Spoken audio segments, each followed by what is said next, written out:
welcome.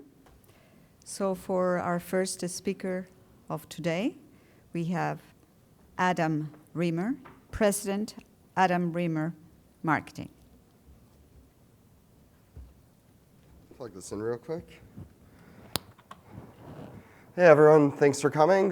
This session is about missed opportunities to monetize your website, your social media channels, and just the different things there. Real quick, who in here has been an affiliate in monetizing their sites for at least a year? 2 years? 5 years and up? Okay, cool. So if anything, if you have any questions, if we go into intermediate or advanced, feel free to raise your hands, throw something at me, just scream, whatever you need to do, and I'll stop and we can go more into detail into something. And actually, I wanted to start off real quick with something else, because it just happened recently, and it sort of leads into this. I have a friend, and his company got hit by a bunch of random stuff, and just horrible life things happened to him. It was about a year ago from last week. 1 year later, he now has his company back up with 22 full-time employees, fully profitable, and they're as happy as they can be. And what he realized is, don't let anyone give you crap and trust your gut. He didn't follow his instincts, and it burned him. The same thing happened to me about 2 months ago, and then a few weeks ago, I was just miserable. And this week, I realized, why the hell am I not just following what I know is the right thing to do, trusting my gut? And so I just did what I used to do, and years and years and years ago, I've kind of buried it in the search engines, but you could find an email I'd send to people I didn't want to work with if they kept threatening me. It's just a picture of my middle finger, and a big smiley face would follow after. And I was like, what the hell happened to this person? Why am I not trusting my gut? Why am I working on things I hate? And by removing those things from my life, I was able to make more money, I was able to build my company better, and I was able to do a lot more. And the same goes with actually monetizing your sites. Everyone's going to tell you different things. Everyone's going to give you ways to do it. The truth is, if you feel like something just doesn't make sense or doesn't add up with it, exclude the fact that technology is very scary, especially if you're not a programmer and you don't understand it. You have to know to trust yourself. This is not the right thing to put on my site, no matter how good the payout is, no matter what the promise is, or something just doesn't feel right, and then just don't do it. You really have to trust your gut. I knew better, and I learned the hard way. My friend learned the hard way big time. Felt really bad for him, but he's fully pulled out. And going with that, we can start the presentation. So this is missed opportunities to monetize your websites. So you have different options for monetizing your sites. You have placements and tools. You can use your actual website. You can use your email and newsletter campaigns, but not just sending a newsletter out. There's other ways to do it. You can also use things like your social sharing buttons. You can use your social media accounts, and you can use everything from your RSS feeds to whatever else you actually own as a property. Everything can be monetized, and that doesn't mean you have to show 1 million ads to your user base. So I did make this one a little shorter based on feedback from 1 million different shows, so we can actually do more question and answer. If there isn't, we could do live reviews of anyone's sites or strategies and go into that. And again, please feel free to stop me if you have any questions. So the first slide is you have your options. The first one's affiliate marketing. And we're just going to crush through this one a little bit fast. We are all going to be talking about affiliate for 3 days, but I'm going to tell you what to look for in a program from my personal experience.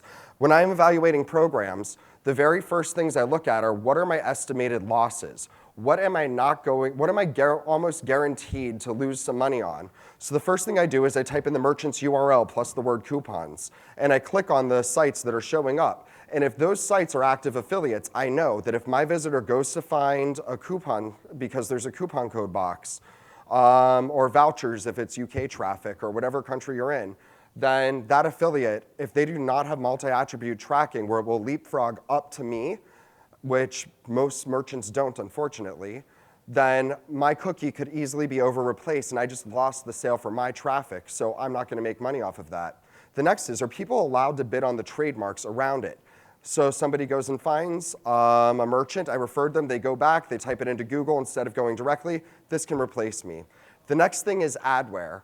in the form of toolbars, installs, pop-ups, PPV, CPV, things like that. If I know that's active in the program and I have a site with a lot of traffic, well, people can target my URL. They can also target the merchant's URL. And if there's a forced redirect in that, all of a sudden, my cookies can easily be replaced there. So now I know that. And I ask the affiliate manager every time, do you work with adware? Of course not. No, we don't do that. Okay, so what do you test to actually know? Can you tell me 10 popular forms of adware? And then I ask them based on the network they're on, because every network has adware, no matter what they are. You cannot control it. You cannot monitor everyone. It's the affiliate manager's job to know what's going on in the program. And if they cannot give me at least 5 to 10 applications, different adware applications they test, I'm just like, okay, so that's a check mark in that, yes, you do not monitor this for me. So I may be losing commissions. So that's a big thing to think about with affiliate. You also want to look at, do they have downtime? Are there posts on forums like A-Best Web or Affiliates for You about the merchants not paying?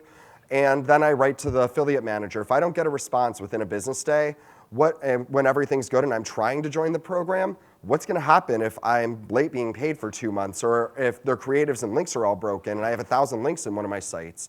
Well, guess what? They're not going to be there in the bad times, more than likely, if they're not there in the good times. And when you're trying to send them traffic and money, if they're not going to respond to you then, I would probably move on, unless there's no other options. So that's just my quick thing on affiliate. With Adsense, we all know it. You can test different ad blocks, and we're going to go into that in a little bit. There's a ton of different ways to do Adsense. Ad network. So an ad network is a little bit different than Adsense. It would be like Chiquita or something like that. And it's a network that serves ads into your website. Then you have sponsored posts. How many of you guys are bloggers, for example? Do you guys do sponsored posts at all? Okay. Eventually, once your blogs grow, or if they are already there where people are saying, can we do a sponsored post? Can we buy this space from you?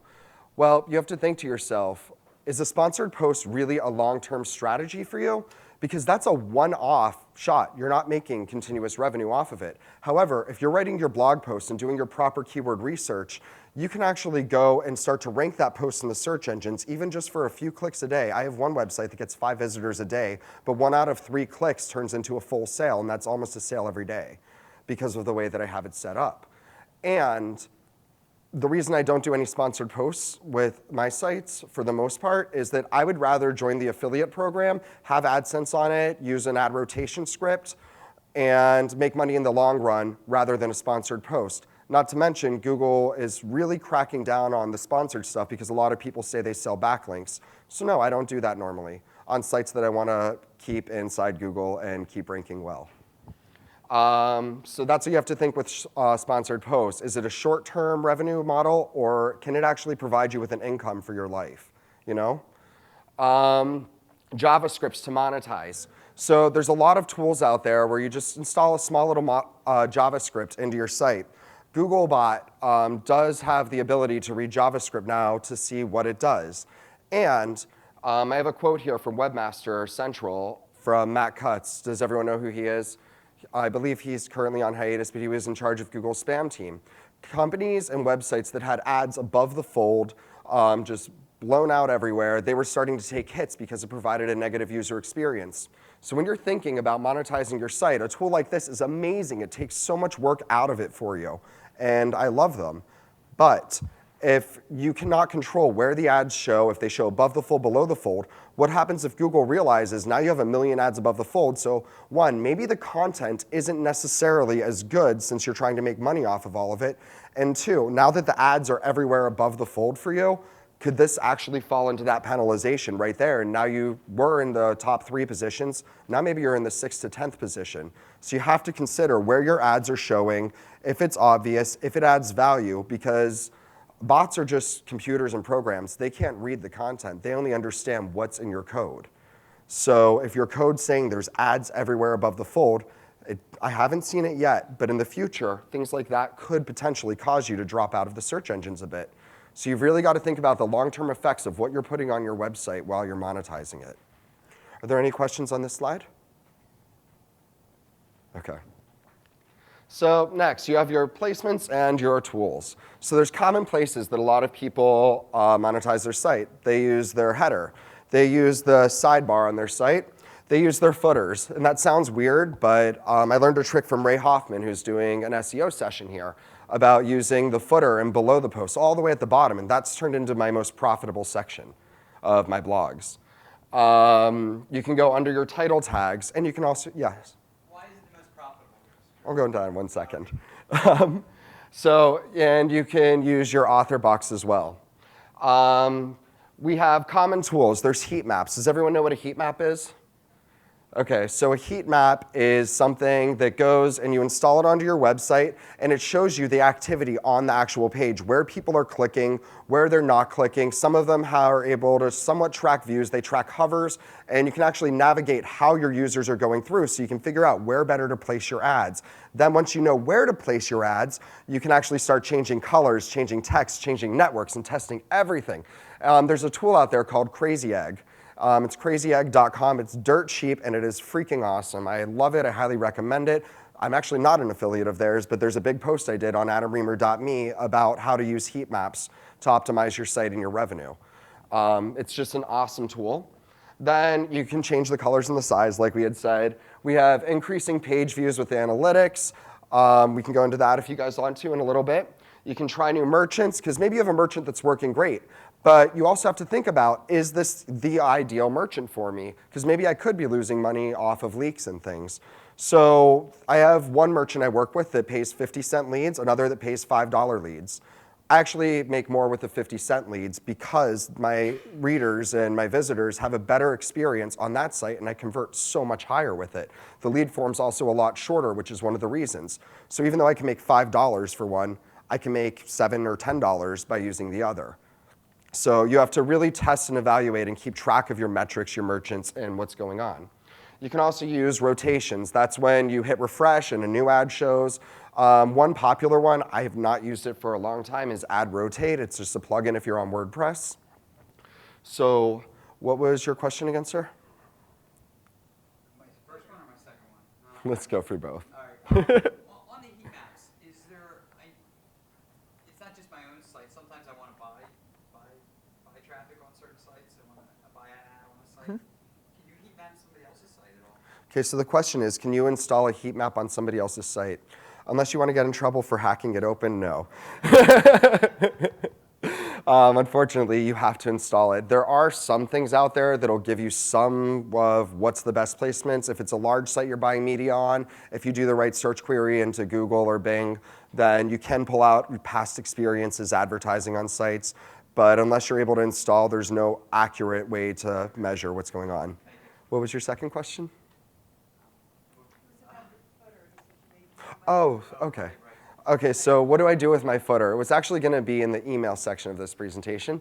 But so with my footer, I was looking over somebody's website and doing, just looking at what was going to go live. I was like, wait, you have 2 email boxes. There's one at the top right. I have that. Why is it below your post? And the response was, well, I write really long posts, and my posts on average are 1,500 to 3,000 words probably. By the time people get to the bottom of my post, they forget to go up to the top. They forget that there's a light box that shows on my site. So by the time they hit there, now they opt in. That opt-in rate for me is 12% greater. Like it's 12% on average from the visitors on the site compared to maybe a 0.5% in the top right because of the length of the post I wrote. Then the next thing is the author box that I have. Because people have now read something, if they make it through one of those damn posts, then they obviously like something I wrote or believe something I wrote or had some sort of random bond with me. And at that point, they trust me.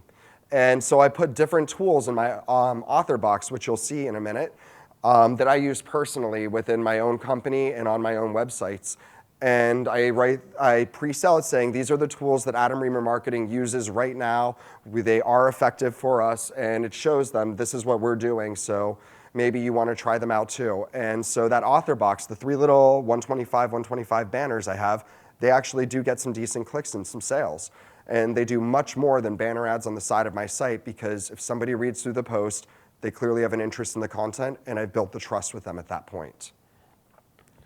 Okay. Is everyone ready for the next one? Okay, cool. So actually, here's that slide. Let me grab my laser pointer. I think I brought one. Sorry. because it might just help us a little bit. Okay, so here's my author box right here. And you'll see Adam recommends using the following products. Not only is this blog powered by them, but Adam Riemer Marketing uses them for SEO, blogging, affiliate marketing, and more. And that's pretty much what my blog is about, the 3 big things that people come for. So I have Genesis, which is by Studio Press. And these are affiliate links, so I would absolutely love if you would use them. And then I have Viewbix, which is an old client of mine, but I'm also a customer of theirs. And then I have Raven Tools, who I love their tool sets. I use them for so much. They're amazing. And because people have made it through, because they're constantly coming back, they're now able to start to find my tools that I use. And sometimes they write me, they're like, hey, I just tried this out from your site on this.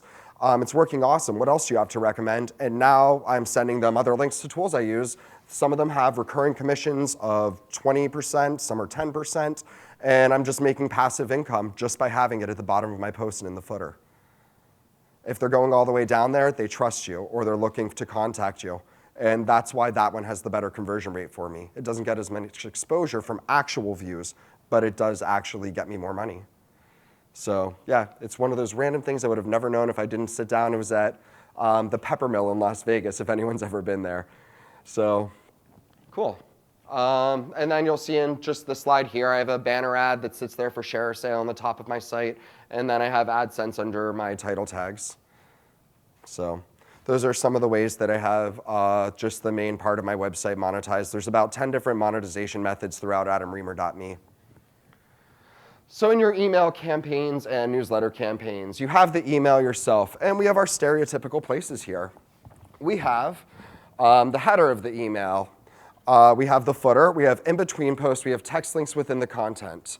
We have the confirmation email when someone double opts in. We have the confirmation email once they've subscribed. And we have the redirect after they've clicked submit to send you their email address. We also have the page they land on after the redirect happens. Where do they land on? What happens to them? All of these are places I don't see many people optimizing their email signups and their email campaigns for. Anyone can send a newsletter out to their audience saying, buy this, or here's some great information and use a deep link in that can redirect through an affiliate link. But the trick is you have all this other space where you could be driving impressions, you could be driving clicks. If someone's signing up for your newsletter, they like you and they like the content, so you can sell them a popular product through that process as well. So here, after you click submit, where does the person go? So this is on the top right side. Sign up on adamriemer.me, where you're almost done. Activate your subscription. So Cobbler's Kids, I just got a logo the other week, okay? I've been in business for quite a while. We don't have an actual website designed out, just as a heads up, but it is coming soon. We're very excited about it, and it's just after years of people yelling at me, but it's the Cobbler's Kids, so I don't do everything I'm saying on this site, but I do it on my own personal websites. But right here, you're almost done. Activate your subscription. That page right there could have AdSense blocks. It could have affiliate links. It could have, don't forget to sign up for this person's list right here, so I can trade with them to grow my list. And or I could sell that space to another newsletter that I trust or another website I trust. There's so many ways to just optimize this little thing right here and to make money off of it. What happens when they double opt in? Well, you get a nice little letter saying, hey, don't forget to confirm that you want to opt into this. And then right underneath, I put my Twitter handle, I put my website so they can go back. But I could also actually place a banner ad or whatever I want to there. I can monetize it so many ways. I can go to a company that advertises with me and say, hey, you know, I notice your Twitter account needs some more followers. Your Facebook page may need some likes. Would you like to appear on this email that goes out for the next month for XYZ dollars? And you could sell it that way. There's so many different things you could do with your newsletters and email alone that are never fully utilized or optimized. And then this last one, what about the welcome email? So somebody signs in, you send them something welcoming them to your newsletter list and saying, hey, if you have ideas for content or don't forget to follow us, well, why not throw in a banner ad there? So I threw in Raven Tools. Since they're on this as a marketing site, everyone, all of us know we don't have enough time in the day. That would be amazing, but no. So I used a banner, take back your time in a 30-day free trial. Two great, one's a statement that says it can speak to almost any marketer out there, take back your time. And then 30-day free trial. And at that point, you've now given them a really good sales message. Hey, there's no money that I have to put down. It's free. I can just try it for 30 days. So they may click through better from it and go for it. So think about that. You have so many options with your email and newsletters. Does anyone have any questions on email and newsletter? Okay, cool. So using social media, we have wording and reactions. So we're not supposed to say fuck. Let's just put it honest. But when I go out onto Facebook and I'm like, I effing love this. This is amazing on my friend's account, not my business account, I get 5 times the amount of clicks because I'm not using it as a negative way. I'm not saying F this person, F this, it's horrible, I hate them. I'm saying, oh my God, I effing love this. And I actually found I get more click-throughs when I don't put a product link, but I get more comments when I do show a product image. So there's a trade-off there. So I actually keep track of how many sales I make off of each versus the other, and I know which time of year to share which type of post. So swearing can sometimes be good if you do it the right way, but don't just swear to swear. So emotional words, love this, oh my God. That stuff helps across the board to grab some attention. Because it's your personal account and not some random ad, not some BuzzFeed header, something you'll only see once, you won't believe what happened. This is you going out and personally saying this about it. So by using those words, you can also attract attention from your friends. Instead of your normal status update, oh my God, last night, like kicked my butt. Well, no, now you're saying, oh my God, check this out, it's amazing, I love this. Or call out a friend and say, hey, just wanted to share this with you, this is what we were talking about, it's super funny. Stuff like that can actually drive more because it's interactive, it's engaging, and just those words alone could help you. And then ask questions to get click-throughs. So how many of you asked a question? Which one of these would I buy? Which Halloween costume do you think looks better for me? Who wants to do a group costume? Here's 4 options. People are going to go through and possibly start to click through your site, and then you're going to drive them into a new merchant, which they may not have had an experience, be able to set your affiliate cookie, make sure to have a disclosure if it's social media sites for the FTC, and it could really drive a lot more through. We do need to go into writing and converting sales if we have time. So if not, I'll give you a resource to go and some people to read about copywriting and conversion rate optimization. So on your sharing buttons, so how many of you use like Twitter share, share on Facebook, share on StumbleUpon on your sites? So when somebody clicks that share button, what happens? Feel free to speak up. Does it just share? A little window opens and closes? Does it just take them off the page so they can post and then that page disappears? Or does it share and then you have another box that opens up just to say thank you that you have to click off?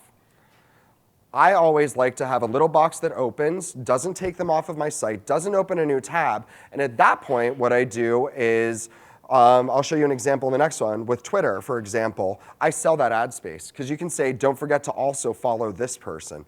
We'll get you. Can you repeat that again? Yeah. Okay, he wants me to go over repeating. So with a lot of my share buttons, what happens is, so on the Twitter one, for example, you click share this on Twitter. It shares on Twitter, and then the next box opens up, and this is just in the settings in the plugin. And it says, would you like to add extra accounts to follow? Would you like to do a custom message or a specific message? So depending on if it's a confirmation page on a product that I'm selling, I'm going to say, don't forget to buy these products too or something. For your friends, hey, look what I just bought, and that link's an affiliate link.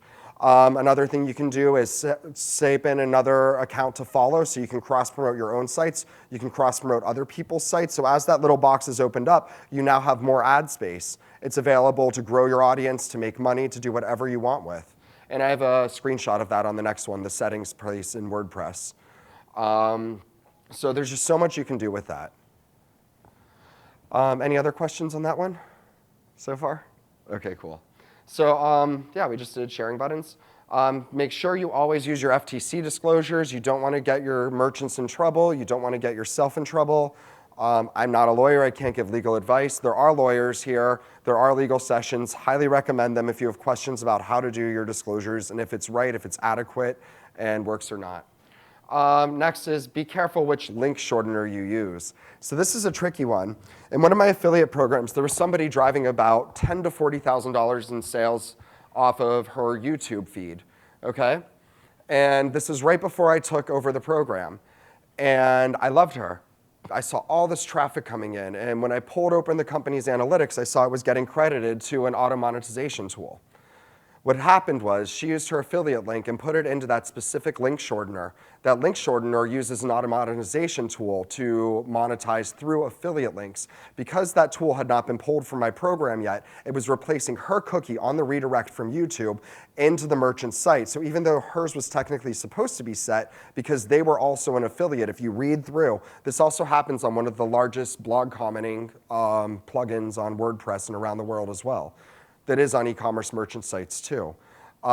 Their cookie was set through the auto monetization tool, and hers was replaced. So we removed that person, and all of a sudden she started getting sales and making money with the program. That was the simple fix, but it was because there was an auto monetization tool in the program that she was no longer able to earn money.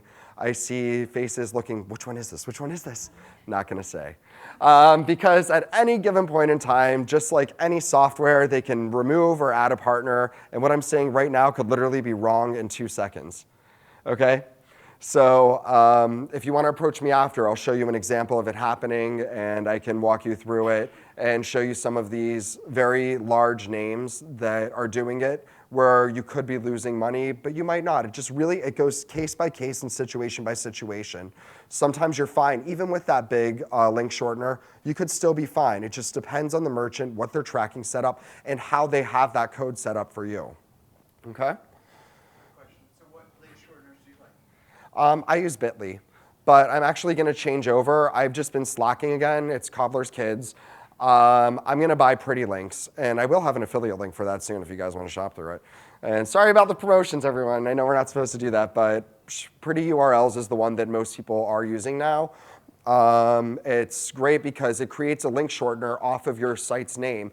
And then what it also does is it gives you the ability, it turns outbound affiliate links to start. It would be adamriemer.me/XYZ merchant. So it's a very pretty link too, and they have the shortener mixed in. Do you use those shorteners in your emails too?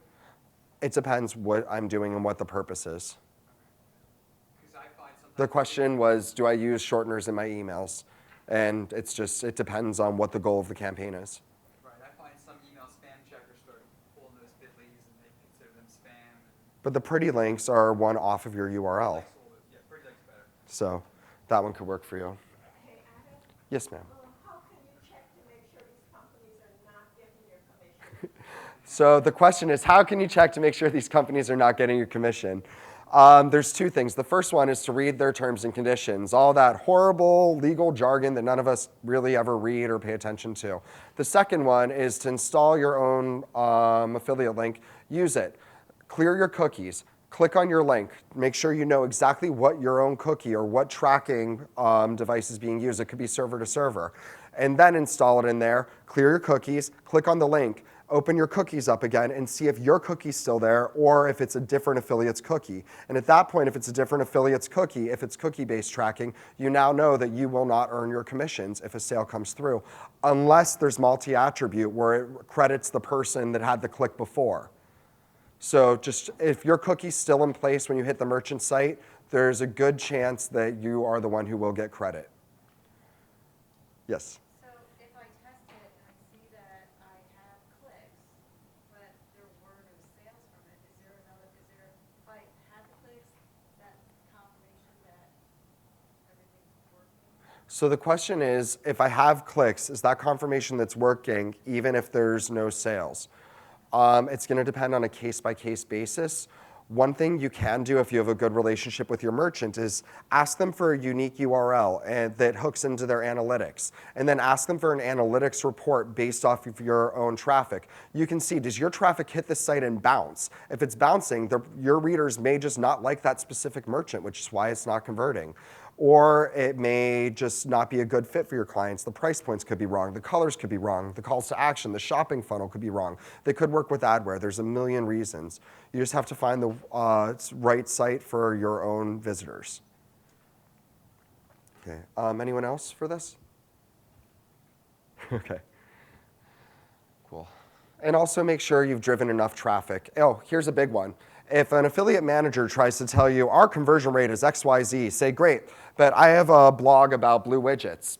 With your other blogs that are specifically about blue widgets, what is the conversion rate off of those blue widgets?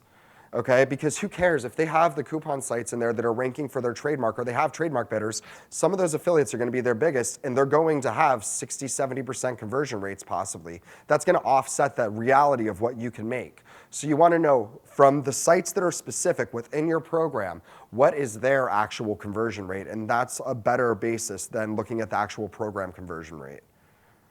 Okay? If the affiliate manager doesn't know how to pull that, then I would say, okay, they really don't know what they're doing. I'm taking a little bit bigger risk right here. Cool. So social media. Don't forget to include products and storefronts within your account. This is especially important on Pinterest and on Facebook. Label and add links to all of your images, not just the post. That's a huge one on Facebook that most people don't even know to do. And make sure to add in unique and descriptive images for Pinterest. So I think I have a couple of small examples here, and then I'll explain in more detail about those. So the first one is selling space to complementary sites or users. This is that plugin for Twitter that I told you that I have.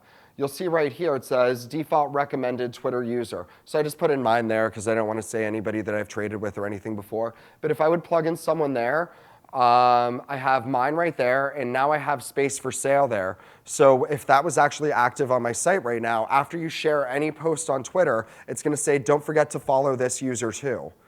It's really that easy. Then I hit save, and it automatically happens. And I just have to remember to change it out after the deal's over. So that's one way you can monetize your social sharing. Then this is a Facebook page real quick.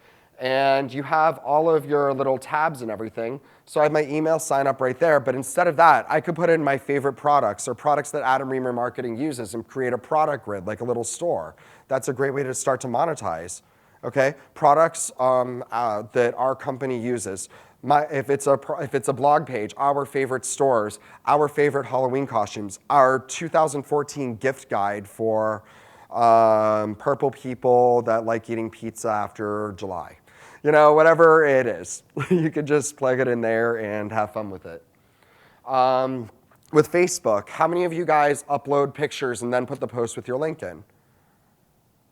Okay, so if you do that, if you put a picture onto Facebook, one thing, everyone puts the link in the actual comment where they're putting the description of their actual post and what the little Facebook update is about. What most people forget or don't realize is that if you've added more than one picture, all of those pictures remain separate. And someone could click on the picture and the link will not exist next to it. So if there's a branded URL, they could go directly to the merchant now. So make sure to go into each of the pictures, tag them, label them, and include your links on every picture you've updated as well. And that way, no matter which image or what they're clicking on, you now have your advertisements in front of them and you have a better chance at making money because you have everything covered right in there on your Facebook updates. With Pinterest, you are not allowed to post post affiliate links to it, but you are allowed to share your blog posts and the images from your blog post there. So if I have a post that just completely goes crazy on Pinterest, what I may do is create a pin board directly around it and keep people being able to pin from that to find that specific pin board from the post, follow it, and now they're finding other posts that are relevant to it and they're finding more products across it. So that's one of the things with Pinterest that you definitely want to think about. Are there any questions on the social media stuff? Okay. So I'm going to take a quick sip of water, and then we will move on to RSS feeds.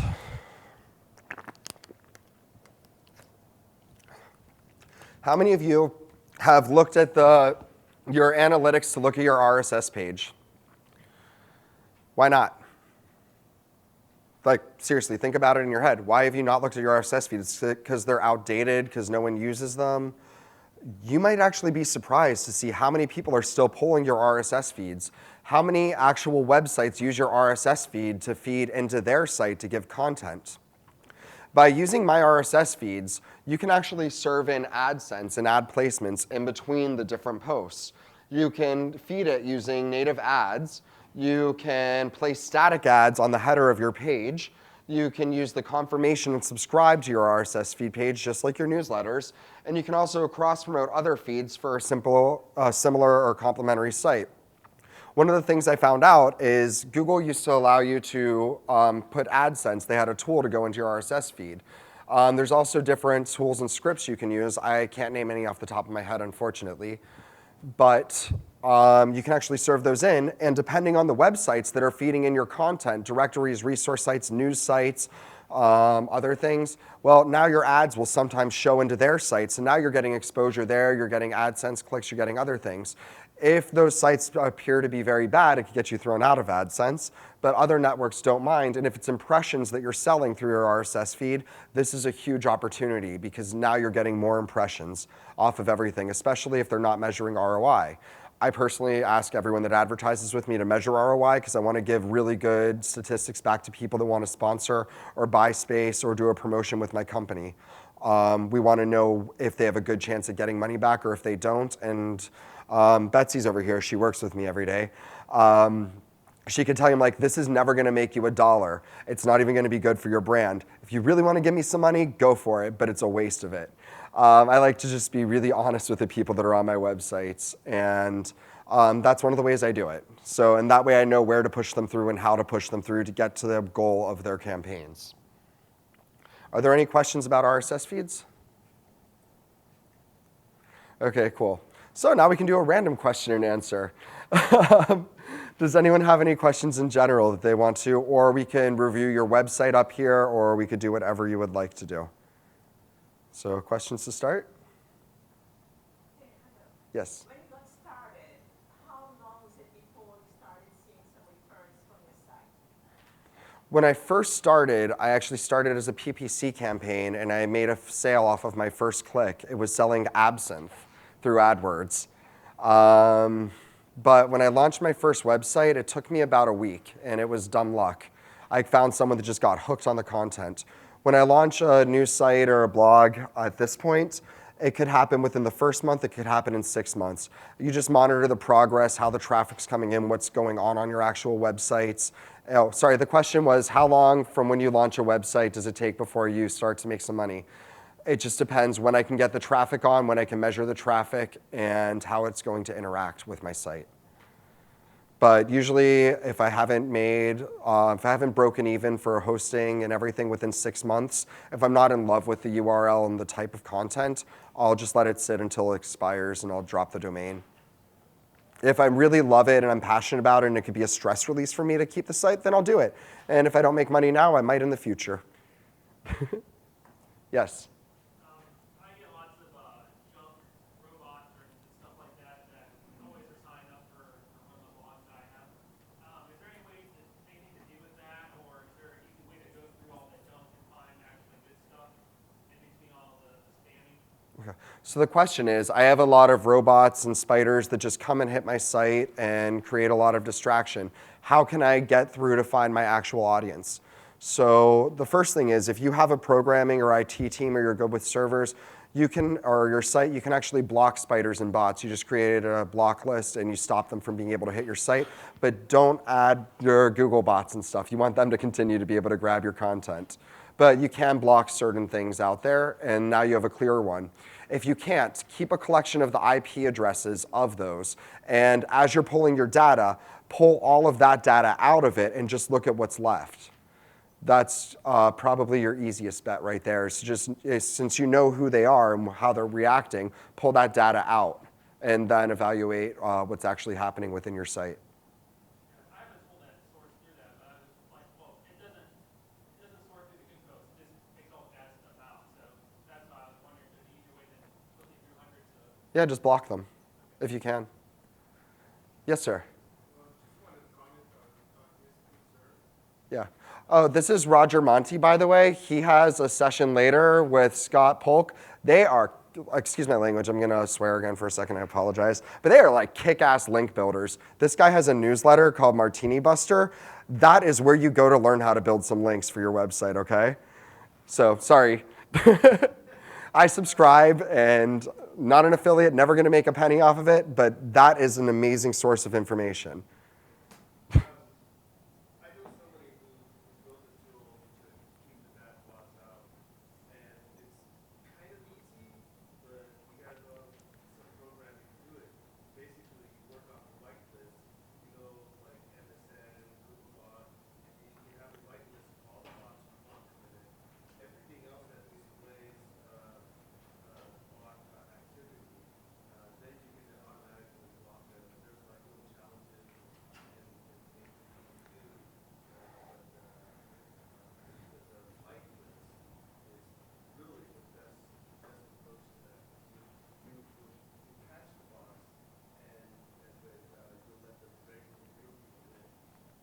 Roger, do you know what the tool's called? He built it, and he was going to release it, but I think right now it's on hiatus.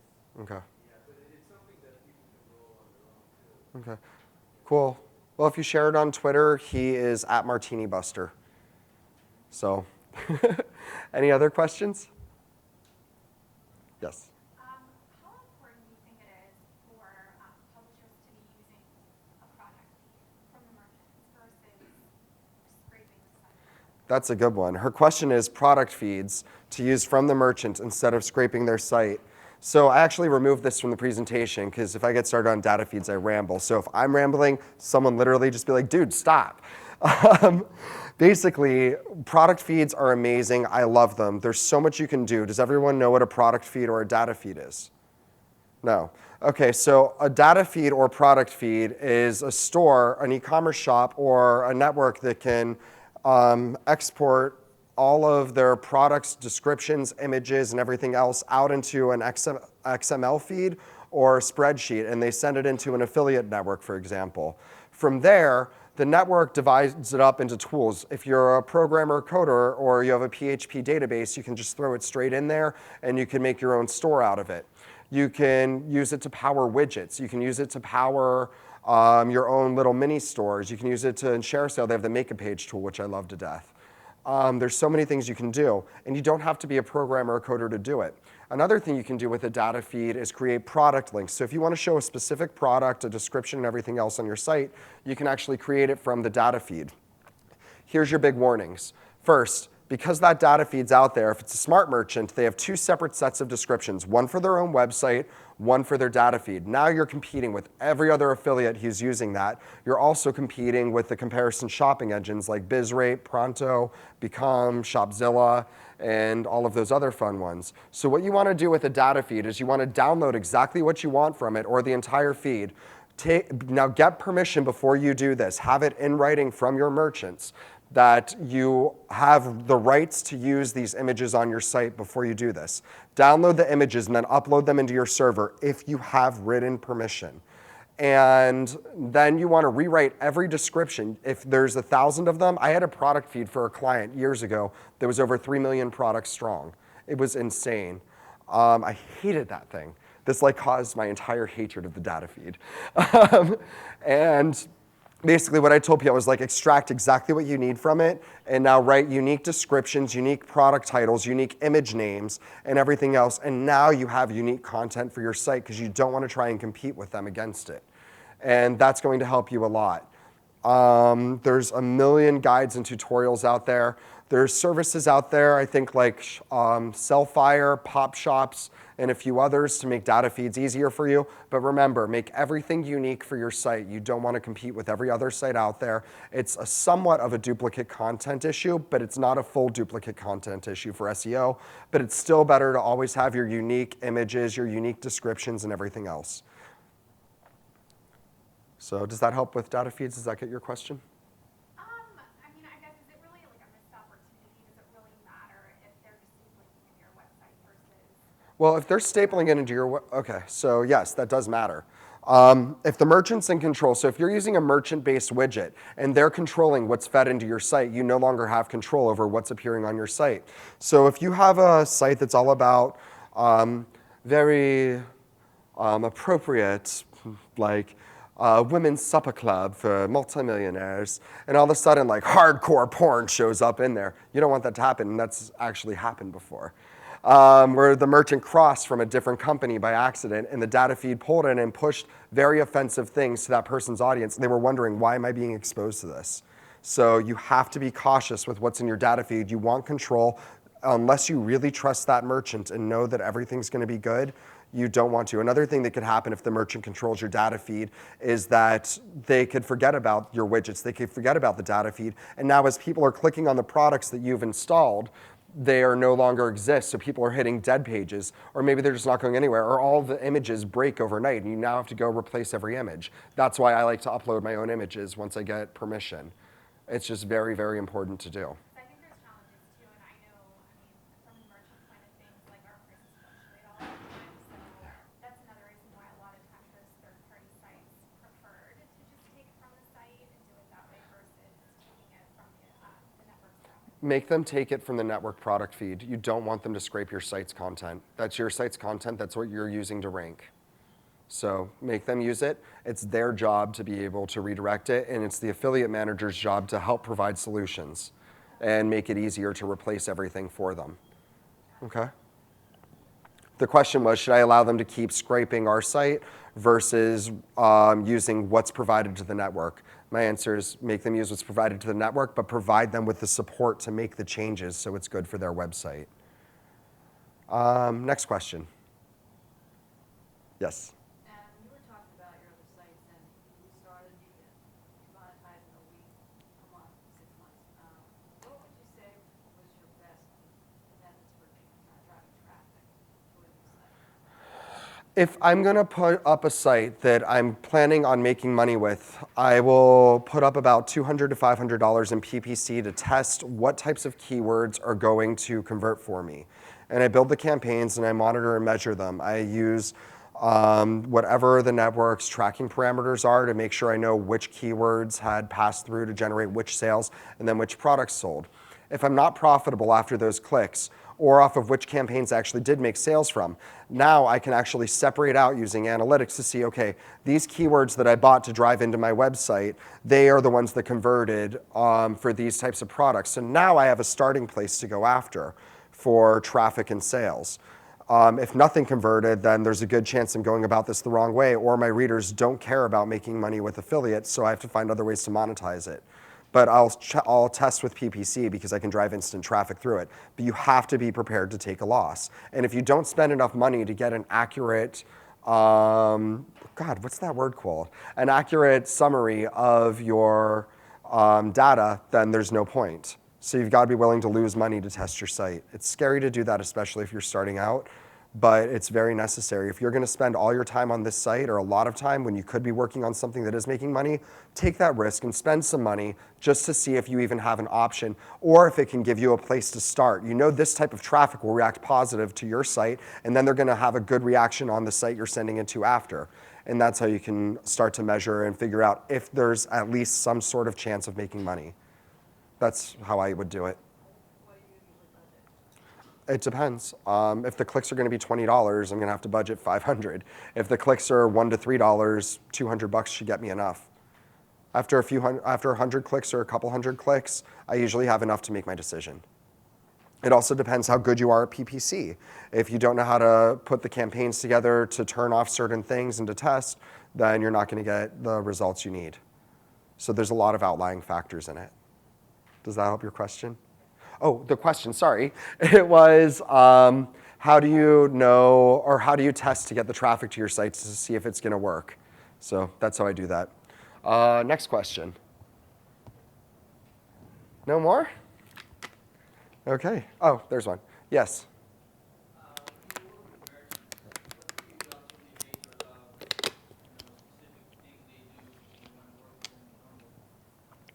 What I love is when they're responsive with me and they understand affiliate management. They understand all of my sites are content-based sites. It's all traffic I bring in through organic search, with the exception of if I'm testing it. And then it's PPC or it's a newsletter list or something. So I want one that's responsive and understands that I'm sending them customers, I'm sending them traffic. If I can rank in the search engines where they're not ranking from, this is my traffic and I can send it to whoever the hell I want. So if they're going to work with adware, you're going to see pay-per install, you're going to see PPV, CPV, toolbars. That's going to be at the show. It's at every show. It's part of our industry. I might not agree with it personally, but a lot of other people love it. The reason I don't agree with it is because it could potentially take credit for my sales. And for my clients, some of the applications may or may not have the ability to take credit for sales from them. So if they're not going to listen to that and realize that I have exposure to an audience they cannot reach on their own, then I'm going to hate it. If they understand that and they do things to protect me from it, then I'm going to love them and be really excited to work with them because they actually get it. They get what's helping their company versus not helping their company. So, and even then, I will find some merchants say, well, you know what? We have to keep this in. It's an order from the CEO. He did blah, blah, blah, or she did this or that. And if I know they're going to be there to help me out, or they're going to watch and make sure that I'm still getting credit even if they replace my cookie, I'll still work with them because they've built my trust because they know their stuff. but that's very rare. So you have to find a really, really good manager or outsource program management company. And remember my thing from earlier. Ask them, well, can you name 10 applications that you test actively and do not allow on if they're on XYZ network, on that network? And if they can't answer that, like boom, then they don't know, they're not doing it. So next question. Yes? Can you elaborate on the increasing page views with analytics? Yes. So that's a really fun one. So this is more of a complex thing. So with some of my sites, I'll reference other articles, okay? And then what I do is I'll set up a goal. So are you guys familiar with Google Analytics? Everyone here pretty familiar? Do you know how to use your goal paths? So you set up a goal, and you name that goal, and you enter the URLs to get through to those goals. So I use kind of an if-then type of thing. Oh God, I hated that musical, by the way. It's playing here. But we saw the previews, so Idina Menzel's incredible in it, though, if you do want to go see a show. Anyways, so what we do is we start with the base URL. This is the page they're hitting. So I want to increase my page views because I'm working on an impression basis, so the more impressions, the better. So I have two goals here, increase my page views, and my other goal is to make sure I'm providing a good user experience still so that my traffic stays with me and wants to come back to me, and they're not just going on some random loop through a site. So what I do is I have some amazing resources that I've written or that I at least personally think are amazing on my website. And as I'm writing the monster posts, I link off to them like, you can find some more information on this post. That's a great way to do it. A better way is I have a quick paragraph halfway down this post, and I'll link to that post off of the names to help build my internal linking structure to show Google what to rank that specific page for. That's the one time you can use internal links on your website are still good keyword based because it helps tell Googlebot and everything else what the pages are about.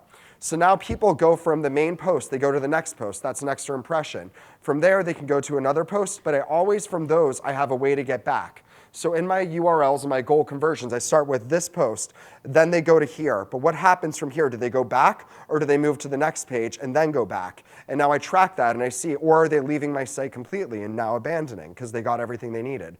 So what I can do with analytics is I can take them from this page that I know is ranking well or that's getting a lot of traffic, and I can provide them with more resources. It could also be you here's some other related posts at the bottom, and you drive them through, and now they go in to get references on other pages, and my ads are showing and building more and more impressions that way. So this way you can do that. There's another thing you can do with AdWords or with Adsense on that to make more money with Adsense.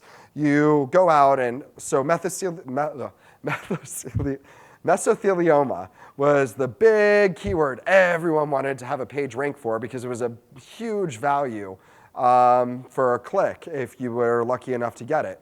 What you can do is instead of going after that, you build a page, you build pages around those big high click terms you want or impression terms. But you don't go after the first one. You want Google to already know they're looking for information. So now those information sites, probably they're going to be lawyer sites or something that just want to collect leads but not providing the value. So you think about what's the next thing that these people are going to be looking for. You don't want that. You could try that, but you don't necessarily want it. So they're just going to find people trying to drive leads into it. Look for that next round. Now Google knows, show those ads for those high value click things. And now you provide the resource that has all of the information that they're looking for, broken out with clear and clean navigation. And now your AdSense could very well be showing those very expensive ads for you, and you're able to compete and get the traffic that's like almost impossible to rank for. So that's a good way to optimize and get some of the higher click values onto your site. So just a quick thing that I ran, and it sort of worked for me, so figured I'd share. Does that help?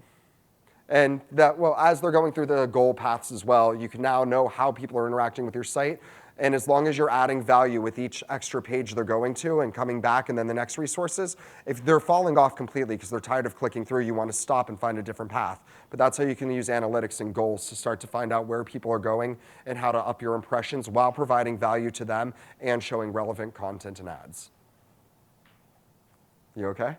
That work? What can I explain differently? Okay, so I have 5 minutes left, so we're going to finish with this one really quick, and then I'll get you, sir. Okay. We'll talk after, okay? What's your question? Actually, I just had a big question. Like, I didn't hear a lot of what you said. So, is there a way?